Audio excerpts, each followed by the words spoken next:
Merci. Il faut que je me rappelle de ne pas parler trop vite parce que lorsque je parle vite, parce qu'il y a un traducteur, on a amené des livres avec nous pour mettre sur la table. On est arrivé à notre 11e et un qui vient d'être traduit en anglais qui s'appelle L'intimité avec Dieu.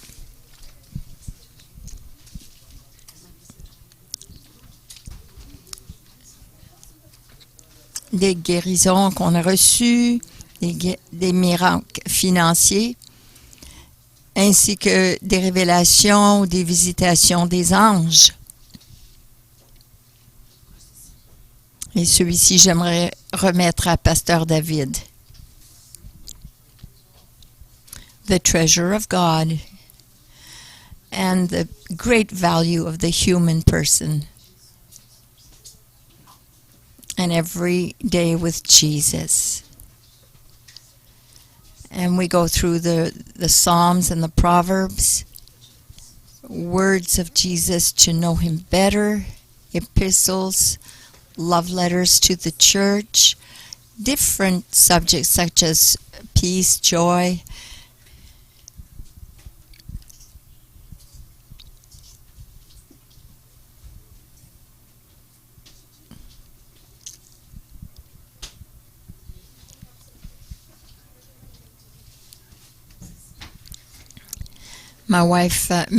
Mon épouse, elle va parler en français ce soir, alors vous êtes la bienvenue à venir l'entendre.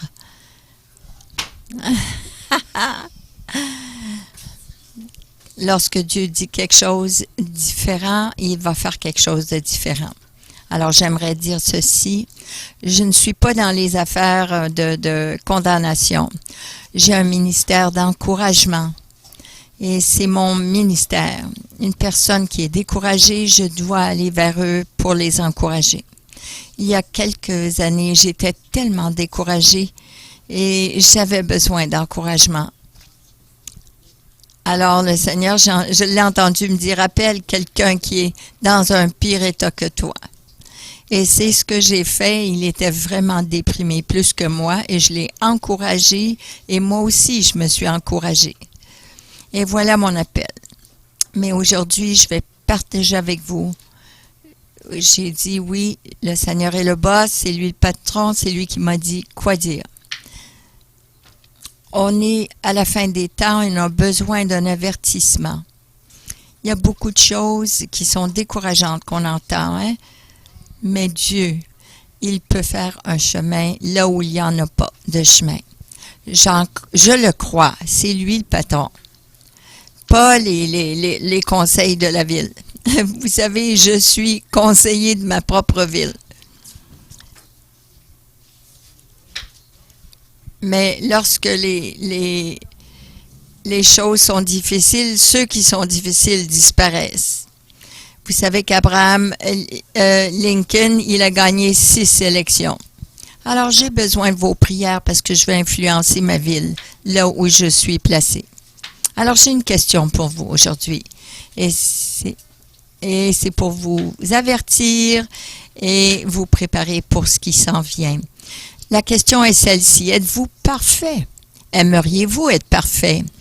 Pensez-vous que c'est pas possible d'être parfait? Alors, on va avoir la réponse dans la parole de Dieu. Je vais à plusieurs places et je vois ceci. Il y a tellement de chrétiens qui utilisent ceci comme une excuse pour faire ce qu'ils veulent faire. Oh, on permet un petit peu de péché dans notre vie parce qu'on n'est pas parfait. Mais qu'est-ce que la parole de Dieu a à nous dire? Alors, regardons Matthieu 5.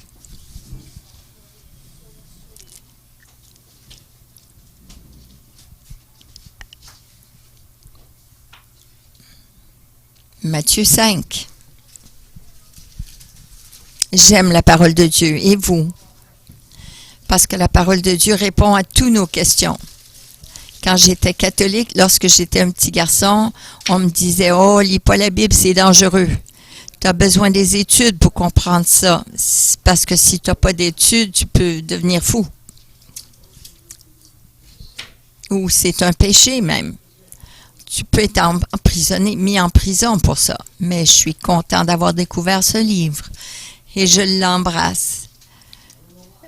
Je ne sais pas pourquoi, mais je l'accueille parce qu'elle a changé ma vie. Il y a quelqu'un qui a dit, c'est Jésus imprimé. Ça fait 43 ans que je suis avec le Seigneur. Au travers des hauts et des bas, on a passé tout, le diable nous a fait passer à travers plein d'affaires. Mais je vais vous dire que Dieu a été avec nous, fidèle. J'ai 70 ans, je danse et saute encore. Et les gens me demandent, pourquoi tu sautes comme ça? Mais je me prépare pour l'enlèvement.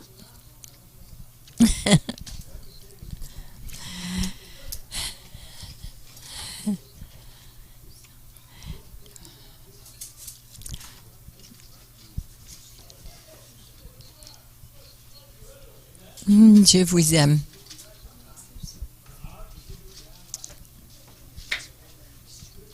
Ma femme, ça va faire 38 ans qu'on est ensemble, ma femme et moi.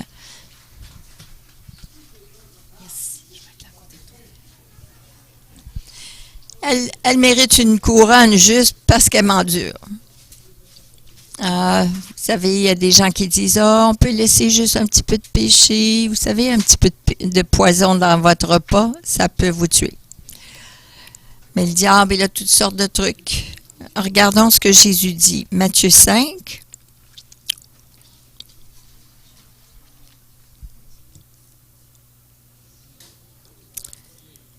Et versets 44 à 48. Je vous dis, aimez vos ennemis, faites du bien.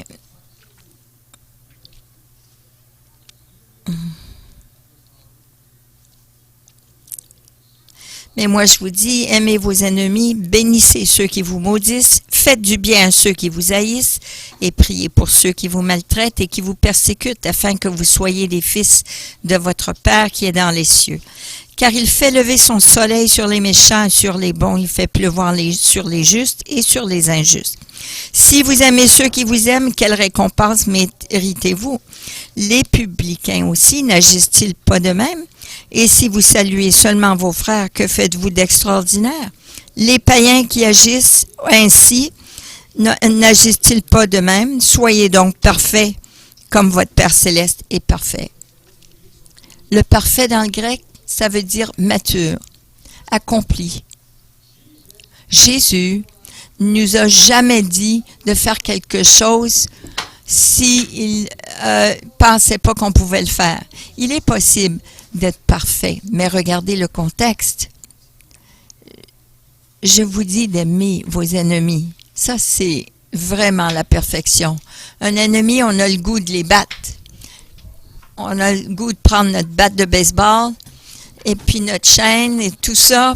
C'est la réaction humaine naturelle. Notre pire ennemi, c'est le diable. Ce n'est pas le diable, mais c'est notre vieil homme.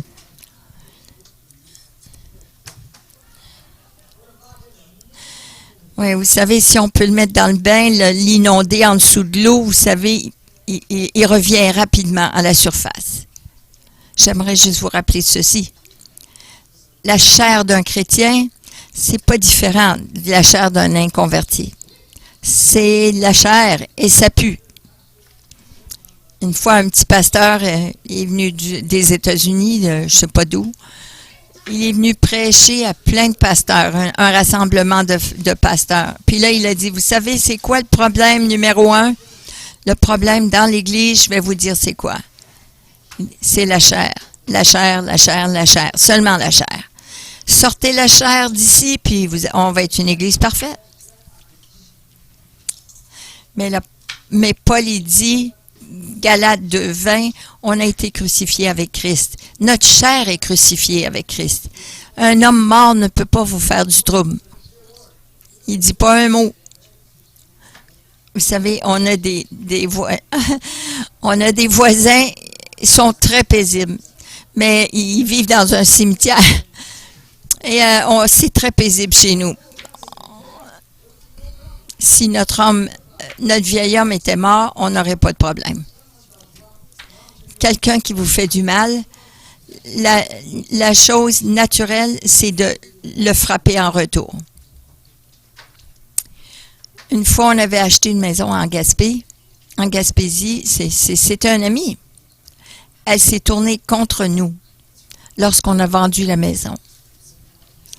Elle a réclamé plein d'argent de nous qui n'était pas vrai.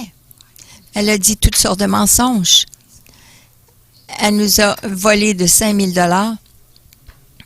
Elle a écrit au notaire par un agent. Ils savaient qu'on était des pasteurs et ils nous ont vraiment ils ont dit des choses terribles de nous. On devait aller en cours avec eux, puis là, le Seigneur nous a dit non. Mais notre chair, on voulait vraiment lui montrer une leçon. Mais finalement, on a dit non, on ne le fera pas. Ça fait 1 an. Et on commence juste maintenant à prier pour elle. Parce qu'à ce moment-là, on n'avait pas le goût de prier pour elle. Vous savez, c'est ça la chair. Alors, Seigneur, toi, tu peux la pardonner, tu peux nous montrer comment faire. Vous savez, l'amour, c'est ce que Jésus a fait. Jésus aurait pu dire, je suis Dieu au ciel, puis toi, tu es homme, tu t'es détourné de moi, tu m'as maudit, tu m'as ignoré, tu penses que je vais descendre ici sur la terre? Je vais me salir juste à descendre. Ça aurait été normal, ça. Mais lorsqu'il est venu dans le jardin de Gethsémani, toute l'armée est arrivée. Il savait. Il ne venait pas pour célébrer une fête, il venait avec des bâtons et des armes. Puis là, il a dit, qui cherchez-vous? Ils ont dit, Jésus de Nazareth. Il a dit, c'est moi. Puis ils sont tombés. Peut-être un ange est venu avec un bout de son aile là, qui leur a donné un petit coup, puis ils sont tombés. Imaginez-vous s'il disait, ah, je retrousse mes manches, puis je dis, moi, c'est moi Jésus. Non, il leur a dit, non, il n'y a personne qui prend ma vie, c'est moi qui la donne, ma vie. C'est moi que vous cherchez, c'est moi, Jésus. Il savait qu'il devait souffrir. Il avait décidé dans son cœur avant que ça arrive, parce qu'il nous aimait tant. Pourquoi faisons-nous le contraire? Ce petit garçon, il a dit à son ami, le diable est venu frapper à la porte de mon cœur. Puis le petit gars, il dit, mais qu'est-ce que tu as dit? Il dit, qu'est-ce que tu as fait? Il dit, j'ai envoyé Jésus ouvrir la porte. Puis là, quand on a ouvert la porte, il n'y avait personne là. Le diable a peur de l'onction. C'est pour ça qu'il vient contre vous. Vous savez comment il enlève l'onction? Il faut aimer son ennemi. Jésus ne nous a pas demandé quelque chose à faire que lui-même n'a pas fait. Il l'a montré dans le jardin de Gethsémani. Lorsqu'on aime, on agit parfaitement. Si vous commencez à dire, ah ben ce gars-là, lui, je ne peux pas prendre son argent, je peux pas prendre je peux pas prendre sa femme, non, les chrétiens disent, ah, c'est donc plate, je peux rien faire dans la vie.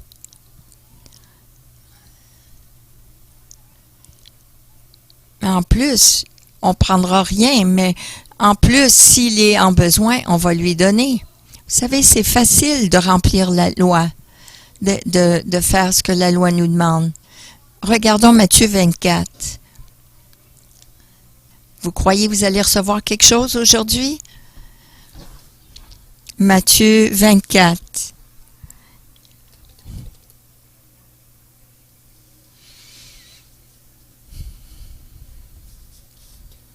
Et versets 10 à 13. Alors, il parle des derniers temps. Alors aussi plusieurs succomberont. Ils se trahiront, se haïront les uns les autres. Plusieurs faux prophètes s'élèveront et ils séduiront beaucoup de gens. Et parce que l'iniquité sera accrue, la charité du plus grand nombre se refroidira. Mais celui qui persévérera jusqu'à la fin sera sauvé.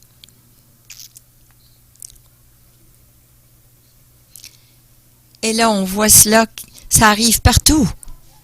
Les gens qui succombent. On approche la fin, même des pasteurs, vous savez, qui vont à pleine vitesse dans le monde et qui trahissent des frères et des sœurs.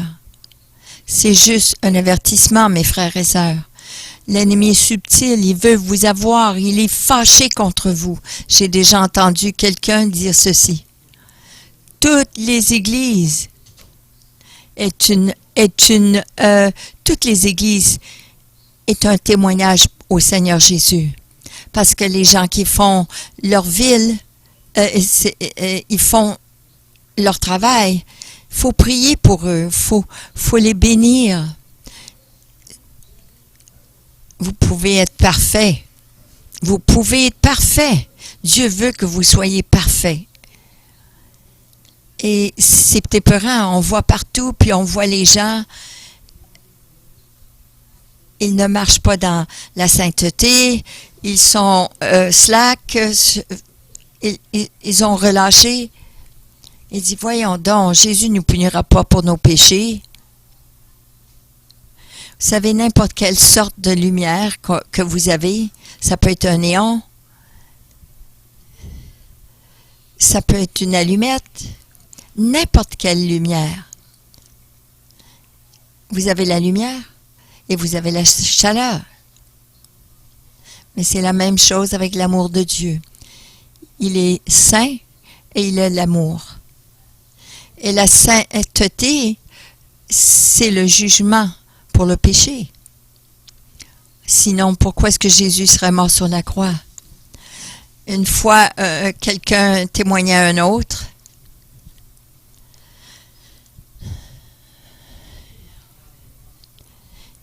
Et il a dit, Jésus n'avait pas besoin de mourir sur la croix pour nous. On avait juste à le suivre. Donc, ça serait une perte qu'il est mort sur la croix. Parce que Dieu est saint et le péché doit être puni. Mais si on aime Dieu et qu'on laisse Jésus dans notre cœur, on peut s'étendre, on peut aller vers les autres. Lorsque j'avais des problèmes, lorsque les gens ne m'aimaient pas et m'abaissaient, je me suis posé la question, qu'est-ce que Jésus ferait s'il serait dans mes chaussures? Alors, il faut que je revienne à cela. Qu'est-ce qu'il ferait? Vous pouvez être parfait lorsque vous marchez comme Jésus, parce qu'il est parfait. Il est parfait en amour. Vous savez, John Wesley, qui apportait le réveil. Cet homme, il évangélisait en Angleterre et il allait sur son cheval. Et il croyait qu'on peut être parfait en sainteté.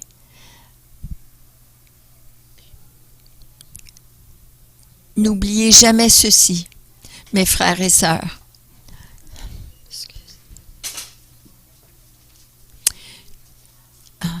Romains 13 et 10. Ça dit, l'amour ne fait point de mal au prochain. L'amour est donc l'accomplissement de la loi. Alors,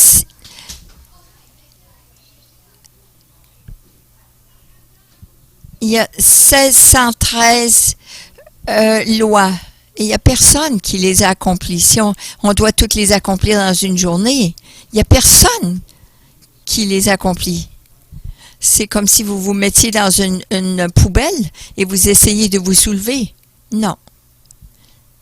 Ça n'est jamais arrivé. Si j'aime mon frère, Je ne vais rien faire pour lui faire du mal. Et en plus de cela, je vais l'aider. Je vais le bénir. Vous savez, au Texas, ce qui se passe présentement, vous voyez les gens qui s'entraident. Lorsque des drames comme cela arrivent, on s'entraide. Même nos ennemis. L'amour est parfait, mes frères et sœurs. Lorsque vous observez la loi de Dieu, c'est parfait. Regardez Galates 5.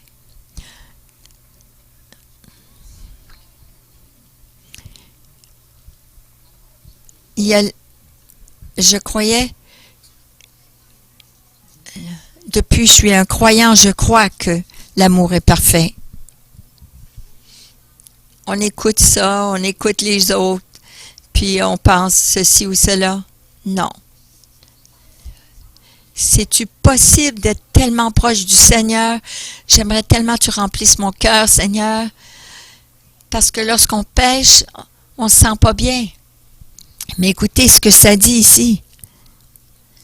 Votre Père céleste, Jésus dit, on peut être parfait comme notre Père est parfait. Comment est-ce que vous pouvez aimer celui qui vous fait du mal? Je dois vous dire ceci, et vous ne devez pas rire. J'étais dans un bureau, je travaillais là, et je prenais le train. Je demeurais à Vaudreuil. Puis là, je prenais le train, et lorsque j'arrivais, c'était toujours une demi-heure d'avance. Et puis là, je priais. Et je voyais mon boss, mon patron qui était à côté de moi. Et lui, il me persécutait constamment. Je voulais être libre de parler du Seigneur à mes clients. Mais il me maudissait, il me disait toujours d'arrêter. Puis ce matin-là, et puis là, je disais, oh, j'espère qu'il rentre en retard. Même, j'espère qu'il vient même pas. Puis là, j'ai entendu la voix de Dieu me dire ceci. Tu n'aimes pas cet homme? Je pense pas que je l'aime. Qu'est-ce que je t'ai dit de faire? J'ai dit de prier pour ceux qui te persécutent. Et puis là, j'ai réalisé, j'ai commencé de prier pour lui. Et j'ai eu tellement d'amour pour lui. Parce que le Seigneur m'a montré que cet homme a vécu une vie difficile. Et lorsqu'il est arrivé cette journée-là, je suis venue et je l'ai accueilli. Et puis, je l'ai bien reçu. Il faut prier. Et j'ai commencé à prier et à l'aimer. Et puis là, j'ai été là pendant quelque temps. Et puis un jour, il a commencé à changer. Auparavant, il maudissait, il sacrait, mais ça me dérangeait. J'ai fait un gros poster, puis j'ai écrit « Le Seigneur va punir ceux qui disent son nom en vain. » Puis j'ai mis ça sur son bureau. Puis le matin, il est venu.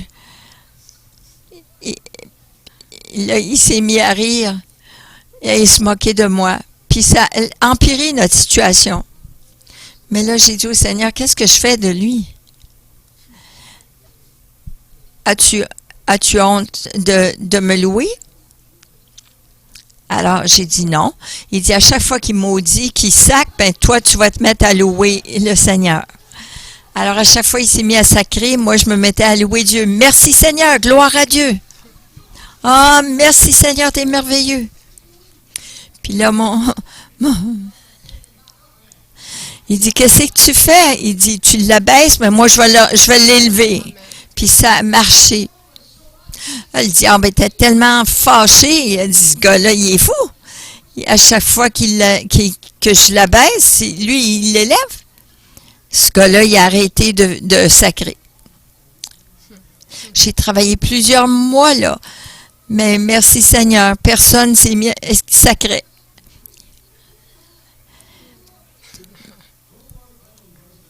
Non, j'ai plus mis de versets bibliques parce que des fois, j'essaye de l'assommer avec la Bible, mais ça marche pas, ça. Mais là, il faut louer le Seigneur. Une fois en 43 ans, je vais vous dire, c'est arrivé. J'étais 1 an dans le Seigneur, j'étais à l'église, Puis je travaillais même plus que le pasteur. Puis là, le comité s'est venu, a commencé à m'émérer puis dire des choses contre moi. Puis là, je me suis fait avoir. Tu sais, là, on m'a reproché, on m'a réprimandé, puis là, j'ai été blessée. Vous savez, mon père, à cause de la guerre, puis il buvait beaucoup, il a eu des problèmes mentaux. Alors, le docteur a dit à ma mère, il a dit, sois pas surpris si un jour, un de tes enfants est comme ça. Alors, quand j'ai reçu le Seigneur comme mon sauveur, ça, c'est une des choses que le médecin, il a dit. Peux-tu t'imaginer qu'est-ce qui arriverait? De quoi ça aurait l'air? Non, je ne veux pas avoir l'air d'un fou, mais d'être un fou pour le Seigneur, ça vaut la peine. Il faut les bénir, il faut prier pour eux, puis il faut les aimer. Philippiens 2, 13. Oh non, Galates 5, j'ai pas lu ça.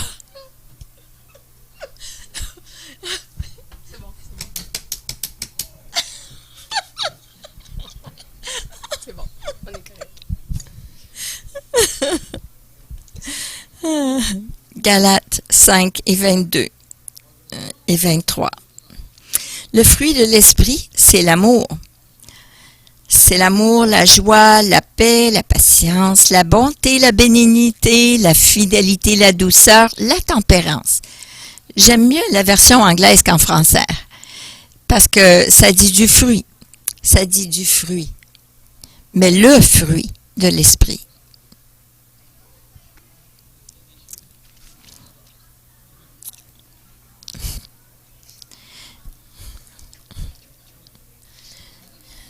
Mais il y a beaucoup d'églises qui enseignent, il y a beaucoup de fruits. J'ai la joie, j'ai la paix, j'ai l'amour, Non, ça ne fonctionne pas comme ça. L'amour, j'ai une pomme ici. Là. Et dans cette pomme, c'est l'amour. Il y a beaucoup d'ingrédients. Il y a une couleur, il y a une forme, il y a un goût, il y a du jus. Ça, c'est les ingrédients du fruit. Mais vous savez, la paix, la joie, si j'aime ma chérie, je suis content d'être avec elle. Je suis en paix avec elle. Je ne pense pas à mon autre blonde. Non, je recevrais un coup sur la tête.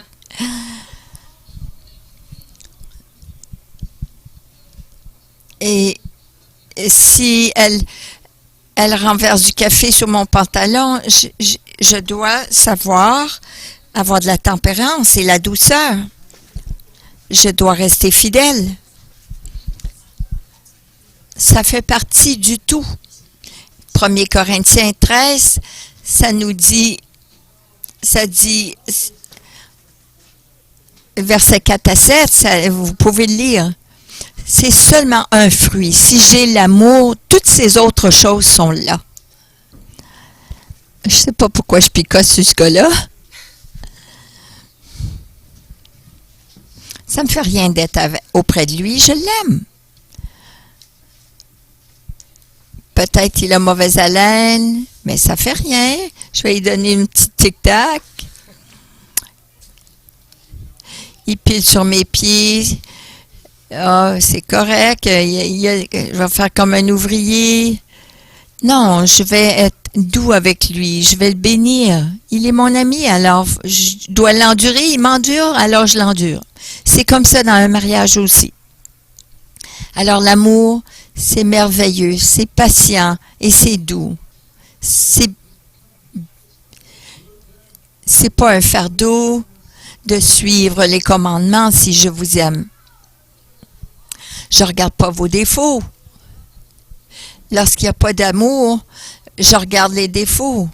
Mais lorsque je vous aime, je vois que vos défauts sont cute. Regardons Philippiens 3,15.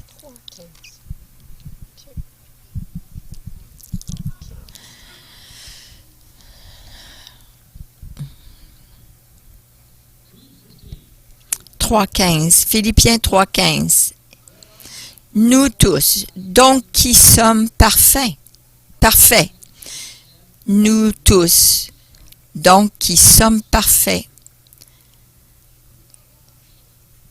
Nous sommes parfaits, accomplis, matures. Le vrai amour, c'est de la maturité. Ce n'est pas mature si vous vous mariez, puis 3 mois plus tard, vous divorcez. À cause qu'il a une mauvaise haleine, ou il parle trop fort. C'est pas l'amour, ça. Si c'est l'amour, vous allez endurer cela. Vous allez trouver des solutions. Vous allez vous accommoder.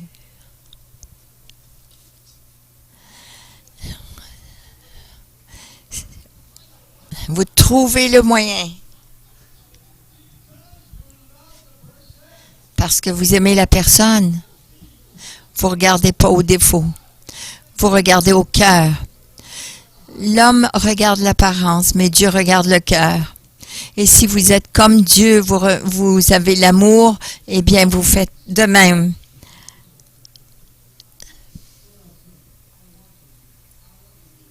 Je veux être accompli, mature, je veux être parfait. Il a fait tant de choses pour moi. Parfois, je suis persécutée et les gens ne me comprennent pas. Mais j'aime Dieu tellement que j'aime ces gens. Regardez ce que Paul dit.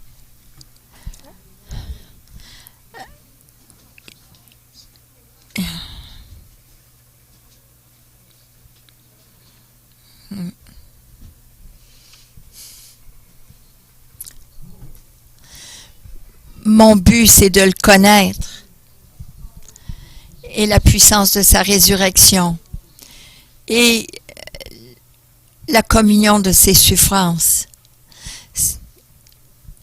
Lorsque je suis avec mon épouse, lorsqu'elle fait mon repas préféré, je l'aime. Et le lendemain, qu'elle a une mauvaise haleine, puis les cheveux, pas de dents, puis elle se lève le matin, c'est un test, je l'aime quand même. Je vais l'avoir quand j'arrive chez nous. Je l'aime.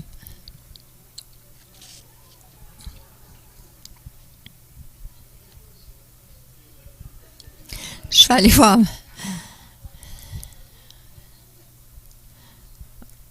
Lorsqu'elle est malade, lorsqu'elle pleure, je pleure avec elle. Et parfois, elle est déçue de son échec. Et elle pleure et je pleure avec elle. On rit ensemble. On souffre ensemble. Vous savez, le pasteur, lorsqu'il marie un couple, il dit pour le mieux et pour le pire.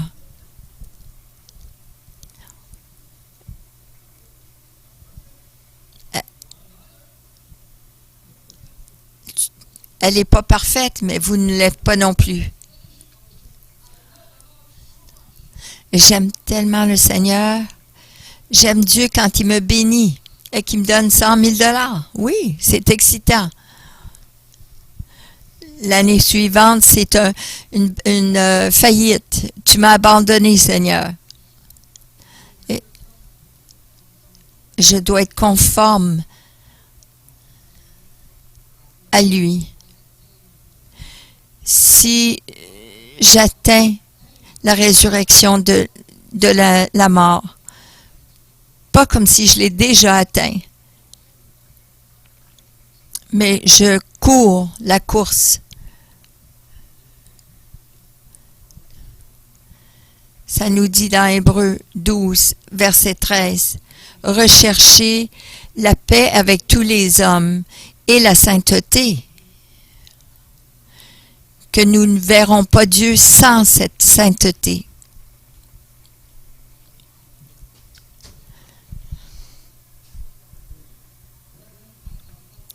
Mes frères, pas que j'ai atteint la perfection, mais je mets en arrière les choses et je cours vers le but.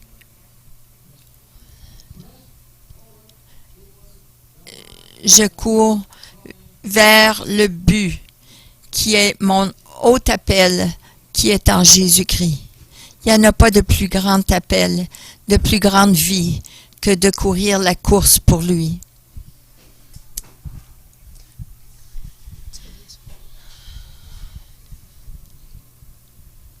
C'est un avertissement que je vous dis, frères et sœurs. Parce que l'ennemi essaye de vous truquer. Il essaye de vous séduire. Il essaye de twister les choses. Oh, regarde, elle est pas bon, c'est pas bon, ça c'est pas bon. Non, arrêtez ça tout de suite. Deux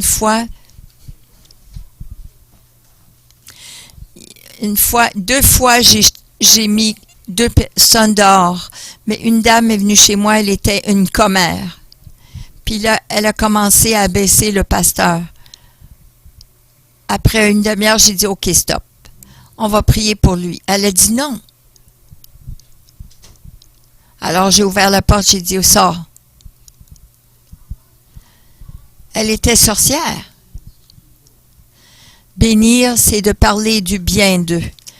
Mais lorsque je parle en mal de vous, ça, c'est la sorcellerie.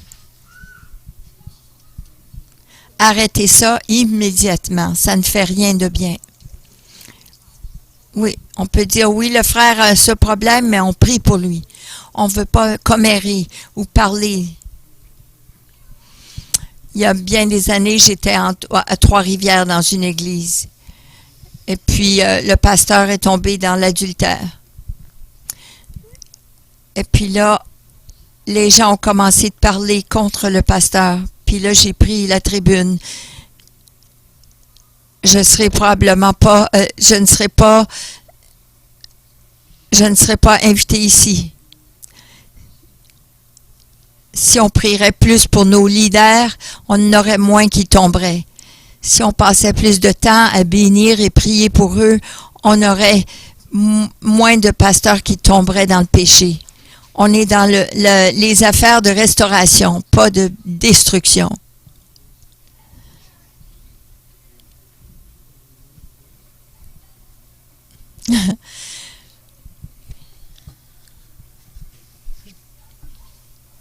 J'aime mon frère, j'aime ma sœur.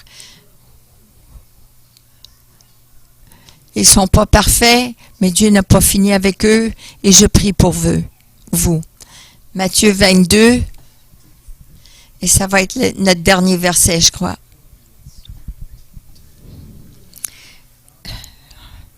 Ça dit, tu aimeras le Seigneur ton Dieu de tout ton cœur, de toute ton âme, de toute ta pensée. Voici le premier commandement, le plus grand. Et le deuxième est pareil. Tu aimeras ton voisin comme toi-même, ton prochain comme toi-même. Et ça, c'est l'accomplissement de la loi et des prophètes.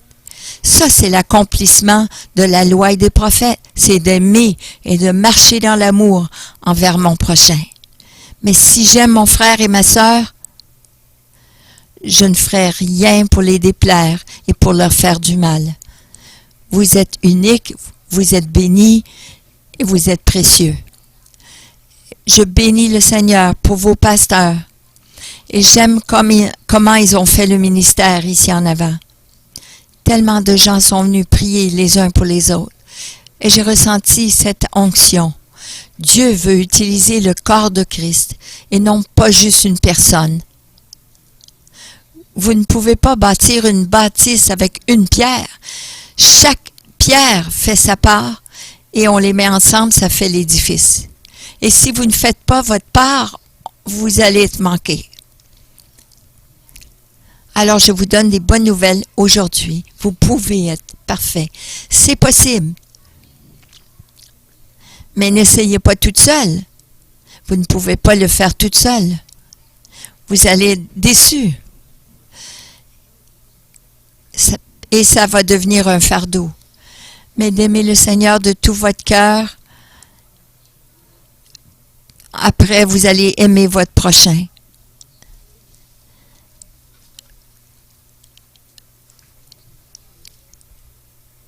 Lorsque j'étais dans cette église et que les gens me critiquaient parce que j'enseignais, parce que je croyais, moi. Oui, ma famille m'ont rejeté parce qu'ils pensaient que j'étais fou. Alors, lorsque j'ai trouvé l'église, je croyais que c'était ma famille, ma nouvelle famille. Ils ne me feront pas du mal. Et ils sont parfaits. Alors, lorsqu'on m'a amené au comité, devant le comité, j'ai dit, c'est quoi ça? C'est-tu normal? C'est ma nouvelle famille, puis c'est eux qui me rejettent.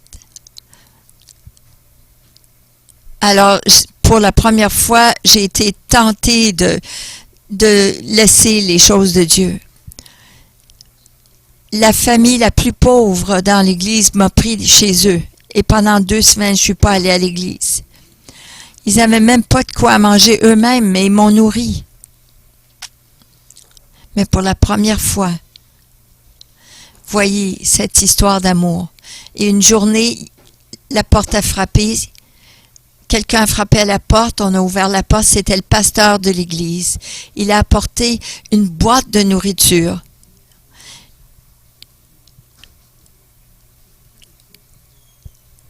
Il y avait des parties, des choses, il y avait un petit peu de sucre, un peu de ci, un peu de ça, et un chèque aussi. J'avais prêché à l'église, puis il m'a donné un chèque de son compte de banque. Il m'a pris dans ses bras. Il a dit, Bernard, je t'aime. Ça, c'était le bon berger qui m'a visité. C'était un bon berger. Et c'est là que je suis revenue à l'église. Tranquillement, je pensais, je me demande si c'est celle-là ou celle-là qui a dit ces choses-là de moi. J'ai dit non, je vais marcher dans l'amour. Et je vais réussir là où j'ai échoué auparavant. Soyez bénis et soyez une bénédiction au nom de Jésus.